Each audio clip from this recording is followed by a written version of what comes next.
She was young, attractive, and worked in a school. He was just a teenager, smitten with the woman who gave him attention. But what began as a secret romance soon evolved into one of America's most shocking and publicized murder cases.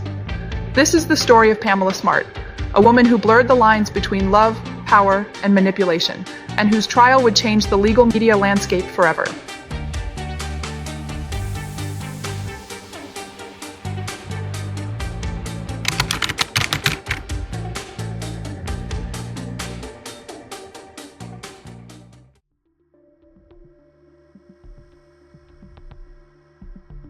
Pamela Smart was just 22 when she married Greg Smart, a quiet and kind man who loved music, animals, and his new wife deeply.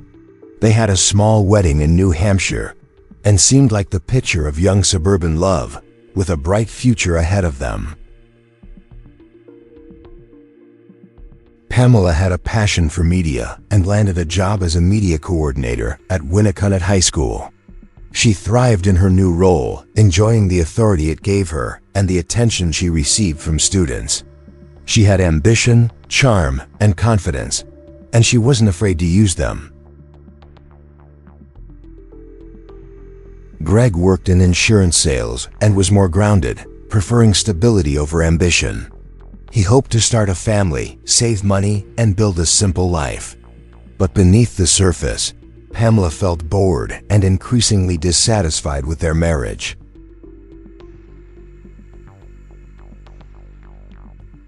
The cracks started to show just months after the wedding. Pamela missed the excitement of attention, of being wanted and admired. Greg, meanwhile, spent more time with friends and less time with his wife, not realizing how detached she was becoming. It was at the school where Pamela found a new kind of thrill. Among her student video club members was 15-year-old Billy Flynn, a sensitive, shy teenager with a passion for music and a deep admiration for her. He was smitten from the moment he met her. Pamela noticed his interest and did little to discourage it. She invited him to after-school sessions, encouraged his dreams, and confided in him. To Billy, it felt like a real relationship. He believed she saw him as an equal, not just a student. Soon, what began as casual flirting turned into something much more intimate. They shared secret phone calls, notes, and eventually, moments behind closed doors. Their affair progressed quickly, emotionally and physically, though Pamela would later deny key details. Pamela confided in Billy about her failing marriage. She told him she felt trapped, unloved, and unable to divorce Greg because she feared losing everything: her home, her dog, her image. Billy, eager to please and already in too deep, began to see Greg as the problem. The relationship was no longer just an escape, it became dangerous. Pamela never directly told Billy what to do, but she implied that life would be better without Greg. She framed it as if love and freedom were waiting, but only if Greg wasn't in the picture. Billy, overwhelmed by hormones, naivety, and infatuation, wanted to prove himself. He spoke to friends who were equally young and impressionable. Slowly, a plan began to form, one that none of them fully understood, but all were willing to attempt. Pamela, meanwhile, continued her life as usual, smiling, professional, and seemingly innocent. But in the shadows, she was feeding a narrative that would lead to tragedy. She created a fantasy future with Billy, a life unburdened by a husband. The tension escalated in the final weeks before the murder. Pamela told Billy exactly when Greg would be home and what time she'd be away. She allegedly said things like, "This is the only way," and left the rest unsaid, but not misunderstood. On the outside, Greg and Pamela looked like any other young couple. But behind closed doors, one was planning a romantic escape, while the other had no idea his life was at risk. The countdown to May 1, 1990 had already begun. On the night of May 1st, 1990, Greg Smart returned home as usual, unaware that the final moments of his life were approaching. Pamela had made sure to be away, attending a school meeting, giving Billy and his friends the time and space they needed. Billy Flynn, along with his friends Patrick Randall, Vance Lattin Jr., and a lookout, entered the Smart home through an unlocked door. It wasn't a break-in in the traditional sense. This was a planned visit, one that Greg never saw coming. Inside the condo, the group confronted Greg in a terrifying and confusing moment. The confrontation quickly escalated into violence. While the exact details are disputed, Greg was ultimately shot at close range, resulting in his death. After the act, the teenagers fled the scene, discarding the weapon and trying to return to their normal lives as if nothing had happened. They thought the nightmare was over, but in reality, it had only just begun. Pamela returned home later that evening and found the apartment in chaos. She made the 911 call, crying and reporting that her husband had been killed. Police responded quickly, launching an investigation into what appeared to be a home invasion gone wrong. At first, Pamela played the grieving widow convincingly. She gave interviews to local media, thanked law enforcement for their support, and expressed hope that the culprits would be caught. Her demeanor, however, was noted as oddly composed and unusually polished. Friends and neighbors offered support, but something didn't feel right. Greg's family was deeply suspicious of Pamela's behavior. She wasn't mourning like a wife. They said she seemed more concerned with appearances than loss. Investigators began to question the narrative. There were no signs of forced entry. Greg's valuables were untouched. And Pamela's alibi, though solid on the surface, left open questions, especially once her emotional detachment became evident. Soon, rumors began to swirl around the high school.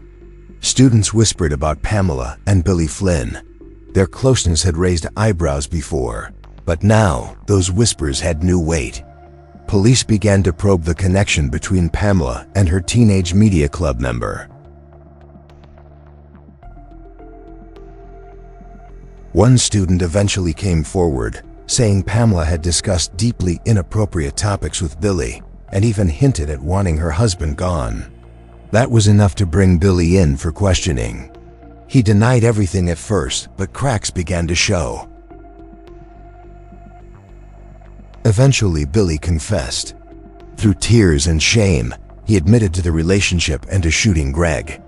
But he claimed he hadn't acted alone. Pamela had, in his words, pushed him to do it, convincing him that murder was the only way they could be together.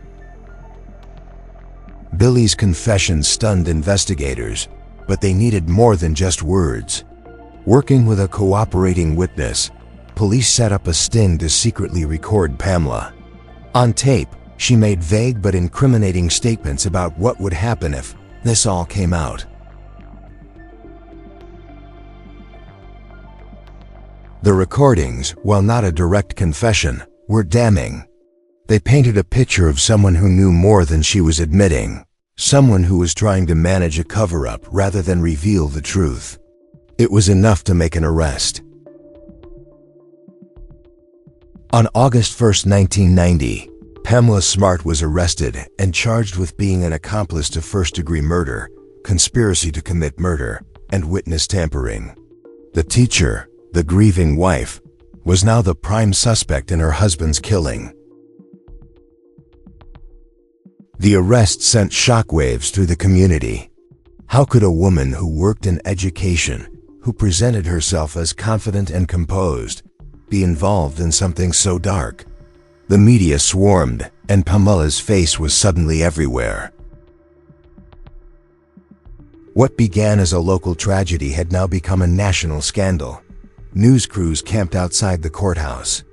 Talk shows debated her guilt or innocence. The public couldn't get enough of the story.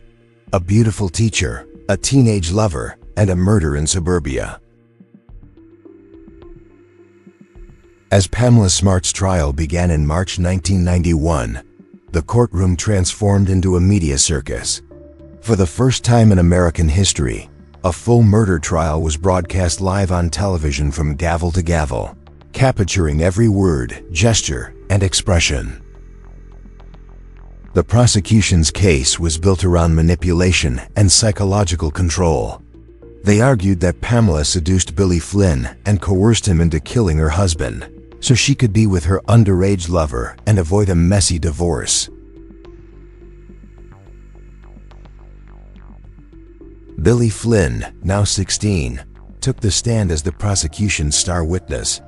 In a soft, wavering voice, he detailed the affair, the emotional manipulation, and the night of the murder. He claimed Pamela told him they'd finally be together if Greg was gone.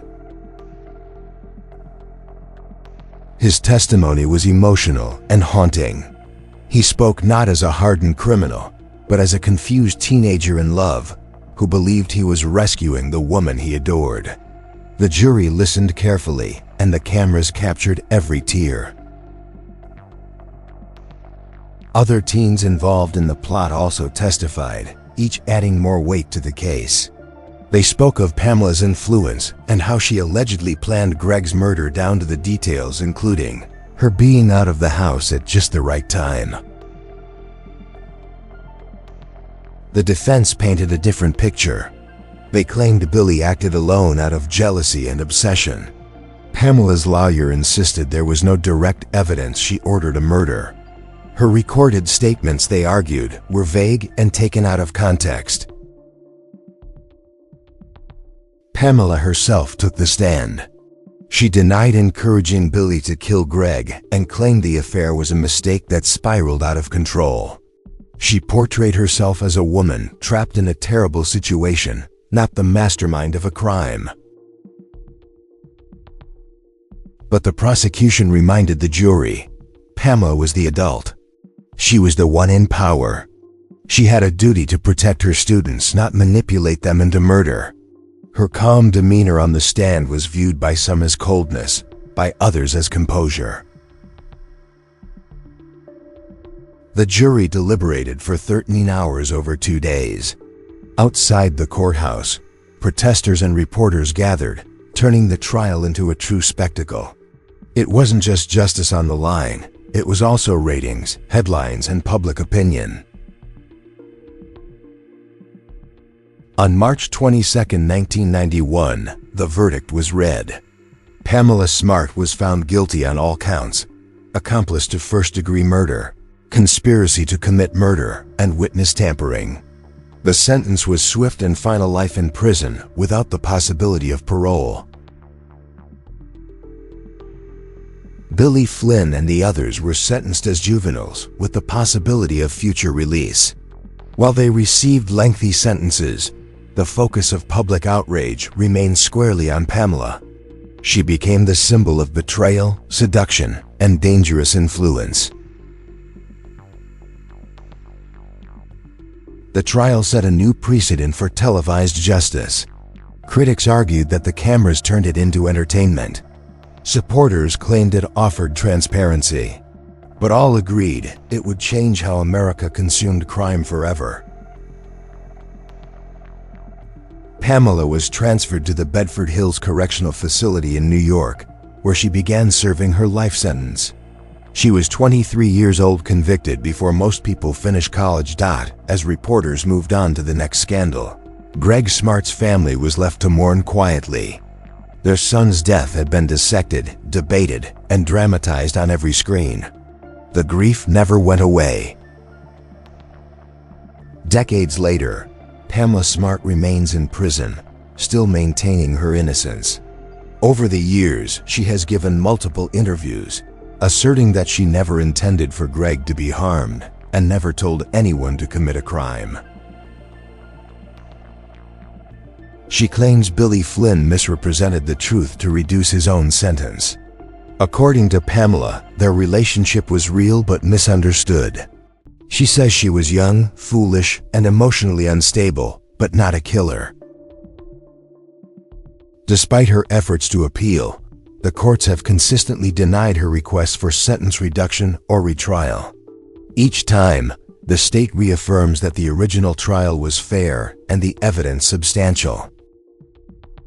Pamela earned a master's degree behind bars and now mentors other incarcerated women. She has become an advocate for prison education and women's rights in correctional facilities. Still, her name remains tied to one of the most infamous murder cases in U.S. history. Billy Flynn was released in 2015 after serving 25 years. Now in his 40s, he has chosen a life far from the spotlight, declining most interviews. He married, started a family, and expressed remorse for his role in Greg's death. Other participants were also released over the years. Most faded into obscurity, choosing to live private lives, though their involvement in the case continues to be cited in documentaries and court debates. The media continues to return to the Pamela Smart story. New documentaries and podcast episodes re-examine the case, questioning how power, seduction, and youth can blur justice. Some ask whether Pamela's sentence was fair, given her age and lack of direct action. To Greg Smart's family, however, the facts are clear. A good man lost his life in a senseless plot, and the person they hold responsible remains in prison. They've spoken publicly only rarely, but continue to stand by the original verdict. Pamela's supporters argue she served enough time and deserves a chance at parole. Opponents see her as manipulative and unchanged, a woman who used a boy's heart as a weapon. The truth, perhaps, lies somewhere in between. This case became a cultural mirror reflecting our fascination with scandal, beauty, and crime. It wasn't just a trial. It was a television event, a national obsession, and a tragedy at its core. Even decades later, the questions remain. Who really held the power? Was it a cunning seductress or a scared young woman? Was justice served or dramatized? Pamela Smart's name is now etched into the annals of true crime history. Her story continues to provoke debate, inspire films, and haunt the halls of America's legal and media institutions. The tale of a teacher, a student, a love affair, and a murder reminds us that behind the headlines are real lives lost, real families shattered, and choices that cannot be undone. And somewhere within those courtroom tapes and television cuts, the truth still flickers, partly told, partly hidden, forever unresolved.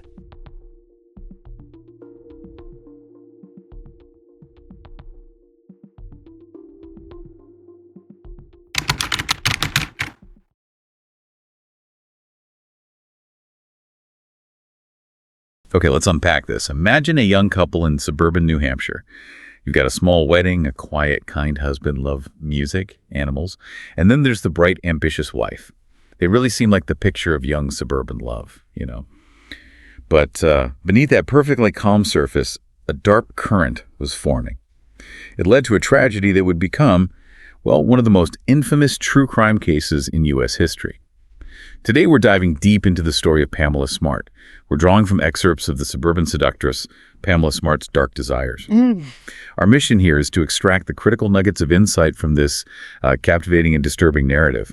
We want to focus not just on the what, but really the why and how this case just grabbed the whole nation's attention. Yeah, it's particularly striking, isn't it? How quickly that seemingly idyllic image just unraveled, and how a story like this became such a cultural phenomenon. We'll definitely delve into the psychological dynamics at play, for sure, but also the profound impact this case had, not just on the individuals, but on American media and really the very perception of justice itself. So let's go back to the beginning then. Pamela and Greg Smart's early marriage. The source paints Greg as this quiet, genuinely kind guy, deeply into music, animals, and his new wife, Pamela. She was 22, had this real passion for media, landed a job pretty quickly as media coordinator at Winnicott High School. And it seems like the authority, the attention from students, well, that really fueled her ambition, her charm, her confidence. And in stark contrast, Greg was, well, grounded is a good word. He worked in insurance sales, preferred stability. His dream was pretty straightforward, wasn't it? Family, save some money, build a simple life together. That initial difference in what they wanted, it's really key here. And it's right here, just months after the wedding, really, where the first significant crack started to show. The book reveals Pamela began feeling bored, deeply dissatisfied with the marriage. She craved excitement, attention, that feeling of being wanted, admired. Greg, meanwhile, seemed kind of unaware of her growing detachment. He was spending more time with friends, just not really picking up on the void that was forming for her. Right. And this is a pattern, isn't it? We see it in a lot of relationships under stress. How often do these mismatched desires just fester beneath the surface, unnoticed really, until the emotional gap is just too wide to bridge?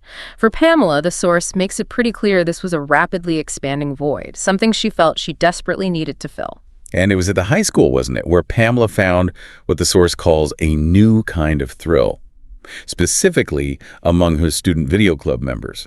This is where 15-year-old Billy Flynn comes into the picture.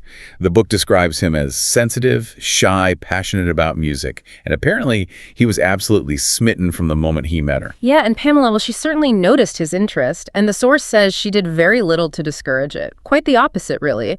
Inviting him to after-school sessions, encouraging his dreams, even starting to confide in him. Billy, totally captivated, starts to believe she sees him as an equal, not just, a student. He gets drawn in very quickly. So what started as maybe flirting just progressed incredibly rapidly.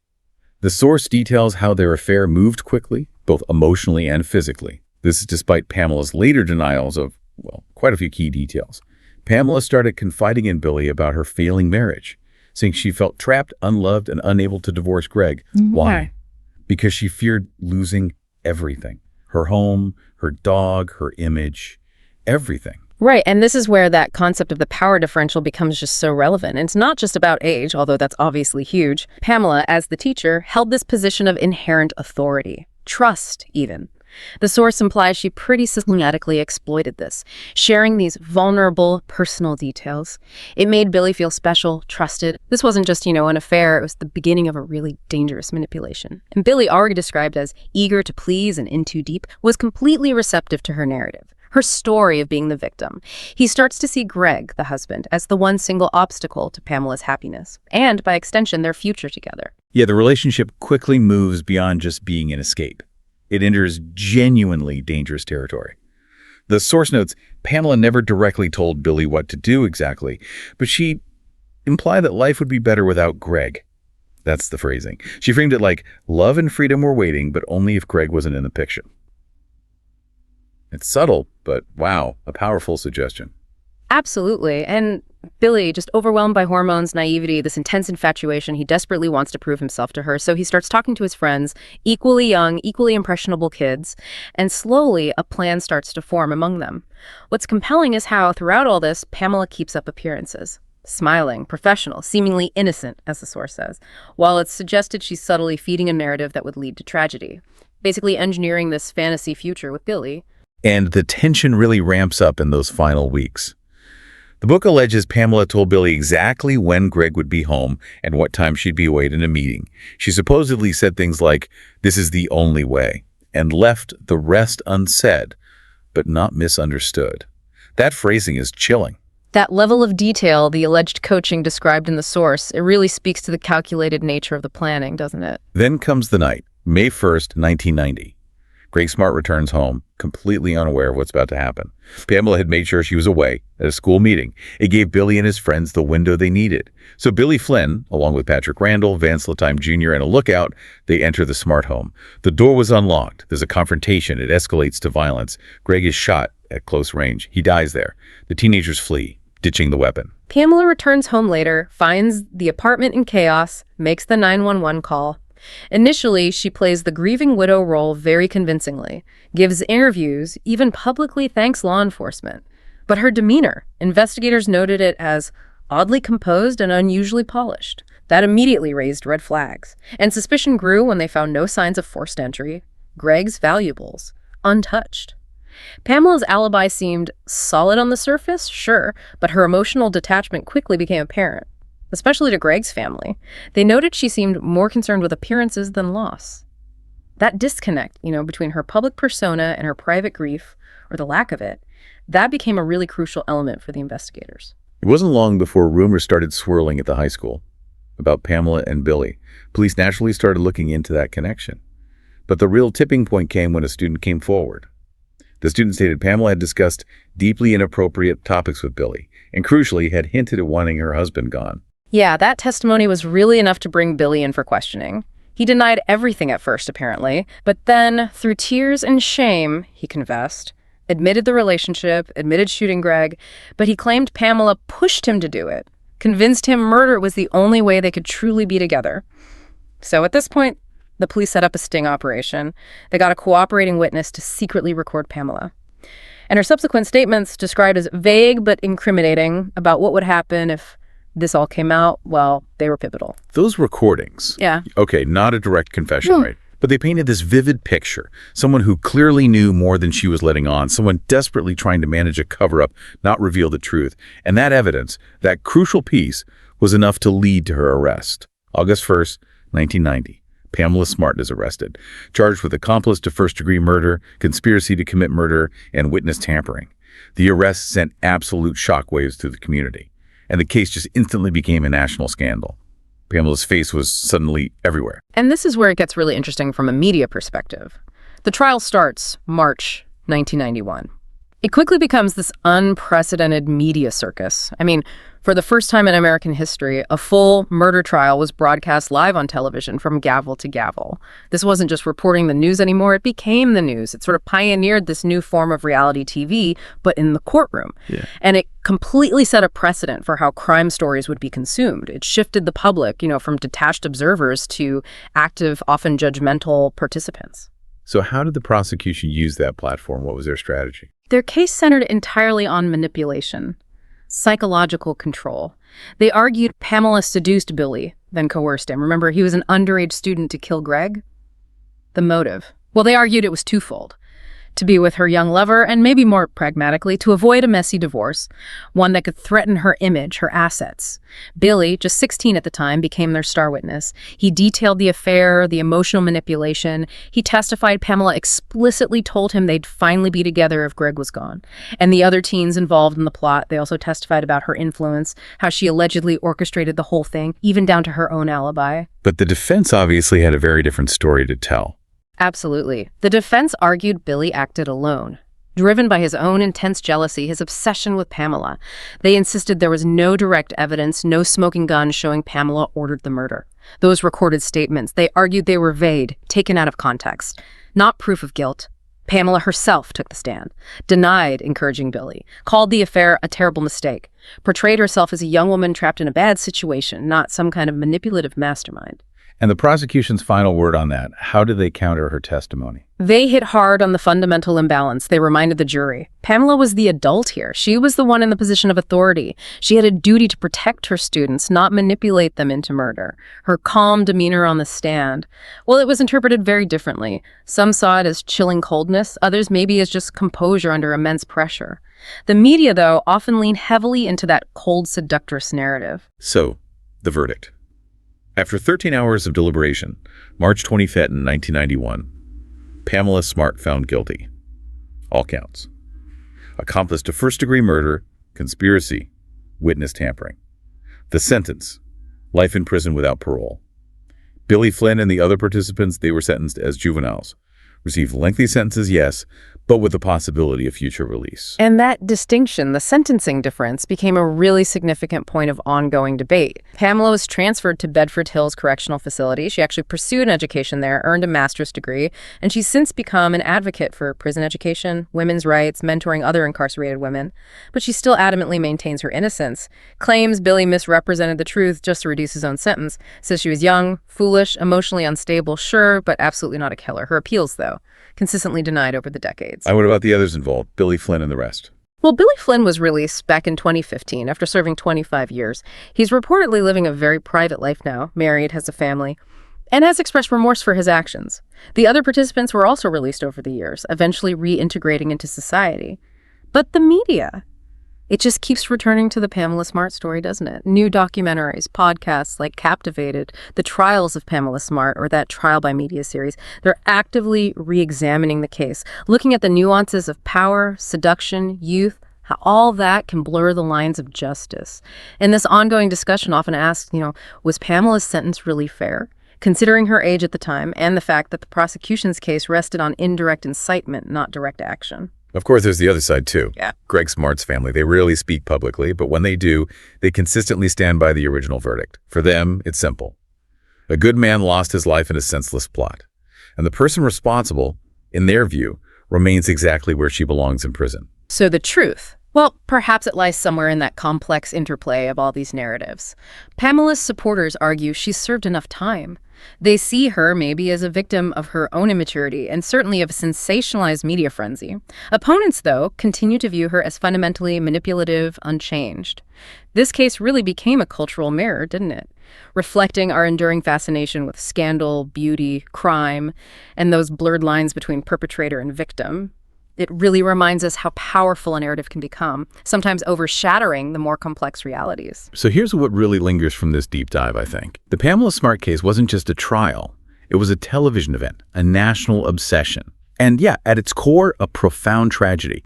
Even decades later, the questions just hang there. Who truly held the power in that dangerous dynamic? Was she a cunning seductress? A victim of circumstance? Or maybe, just maybe, a scared young woman pushed to extremes? Was justice actually served? Or was it heavily influenced, maybe even distorted, by the media spectacle? And this leads to an important question, I think, for you listening. In this age of constant media scrutiny, rapid judgment, how do our collective anxieties, how does the magnifying glass of public perception shape our understanding of crime and guilt? And what unspoken truths might still flicker within those old courtroom tapes and television cuts? Yeah. The tale of a teacher, a student, a forbidden affair, and ultimately a murder.